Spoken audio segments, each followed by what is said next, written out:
Upon this first, and in one sense this sole, rule of reason, that in order to learn you must desire to learn, and in so desiring not be satisfied with what you already incline to think, there follows one corollary which itself deserves to be inscribed upon every wall of the city of philosophy: do not block the way of inquiry.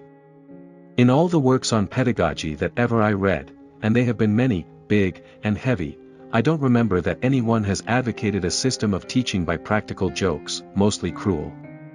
That, however, describes the method of our great teacher, experience. It is the man of science, eager to have his every opinion regenerated, his every idea rationalized, by drinking at the fountain of fact, and devoting all the energies of his life to the cult of truth, not as he understands it, but as he does not yet understand it, that ought properly to be called a philosopher. All human affairs rest upon probabilities, and the same thing is true everywhere. If man were immortal he could be perfectly sure of seeing the day when everything in which he had trusted would betray his trust, and, in short, of coming eventually to hopeless misery. He would break down, at last, as every great fortune, as every dynasty, as every civilization does. My language is the sum total of myself. To know what we think, to be masters of our own meaning, will make a solid foundation for great and weighty thought. We start, then, with nothing, pure zero. But this is not the nothing of negation. For not means other than, and other is merely a synonym of the ordinal numeral second. As such it implies a first, while the present pure zero is prior to every first. The nothing of negation is the nothing of death, which comes second to, or after, everything. But this pure zero is the nothing of not having been born. There is no individual thing, no compulsion, outward nor inward, no law. It is the germinal nothing, in which the whole universe is involved or foreshadowed. As such, it is absolutely undefined and unlimited possibility, boundless possibility.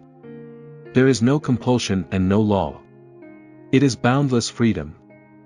Let it be considered that what is more wholesome than any particular belief is integrity of belief, and that to avoid looking into the support of any belief from a fear that it may turn out rotten is quite as immoral as it is disadvantageous. If liberty of speech is to be untrammeled from the grosser forms of constraint, the uniformity of opinion will be secured by a moral terrorism to which the respectability of society will give its thorough approval. Few persons care to study logic, because everybody conceives himself to be proficient enough in the art of reasoning already. But I observe that this satisfaction is limited to one's own ratiocination, and does not extend to that of other men. Notwithstanding all that has been discovered since Newton's time, his saying that we are little children picking up pretty pebbles on the beach while the whole ocean lies before us unexplored remains substantially as true as ever, and will do so though we shovel up the pebbles by steam shovels and carry them off in carloads. All human affairs rest upon probabilities, and the same thing is true everywhere. If man were immortal, he could be perfectly sure of seeing the day when everything in which he had trusted should betray his trust, and, in short, of coming eventually to hopeless misery.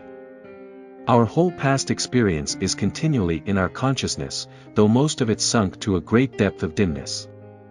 I think of consciousness as a bottomless lake whose waters seem transparent, yet into which we can clearly see but a little way.